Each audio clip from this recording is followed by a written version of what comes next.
aux origines de la terre, dans le jardin d'Éden. Alors, il a créé l'homme et après, il a ouvert la côte de l'homme, il a pris la côte avec laquelle il a formé la femme. Ça veut dire que Dieu avait déjà pensé au mariage. Il savait que sans la femme, l'homme ne pouvait pas être heureux. Je voudrais dire ceci. Pour que Dieu enlève la côte, qu'est-ce qui s'est passé? Il a endormi Adam et Adam s'est mis à dormir. Mais j'ai une question à nous poser à nous tous. Dans ce jardin-là, il est écrit qu'il y avait tout genre d'animaux. Est-ce que toi et moi là, il y a le lion à côté, le tigre, le serpent, le ceci, tu peux te mettre à dormir? Hein? Tu peux dormir? Mais il est écrit que Adam lui s'est mis à dormir. C'est pourquoi? Parce que Adam avait confiance en Dieu. Alors je vais te dire, si tu n'as pas confiance en Dieu, ce sera difficile qu'on trouve ta côte. Parce que imaginez quelqu'un à qui on met l'anesthésie générale, il ne dort pas. Est-ce que le médecin va travailler? Les médecins vont attendre qu'il dorme pour commencer à faire le travail. Et Adam s'est endormi, pourquoi? Parce que quand il regardait son Dieu, il disait, mon Dieu est là, donc ces animaux-ci ne peuvent rien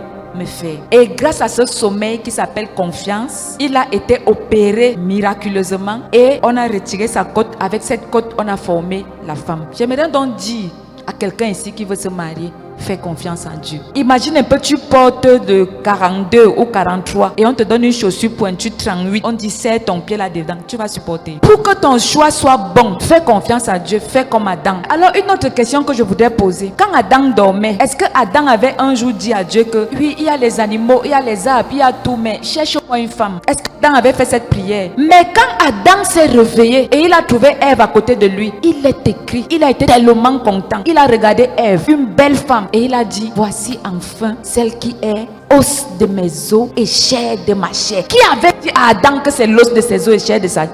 Non, tellement il était content. L'Esprit Saint, de façon spirituelle, lui a dit, voilà ta part. Et il était content de voir Ève à côté. Donc je voulais te dire, Dieu sait ce qu'il te faut pour ton bonheur, même si tu ne lui as pas demandé. Parce que c'est Dieu qui t'a créé. Alors, il y a des moments où il faut lui faire une confiance aveugle. Des moments, c'est ce que tu demandes là n'est même pas ce que Dieu a prévu pour toi.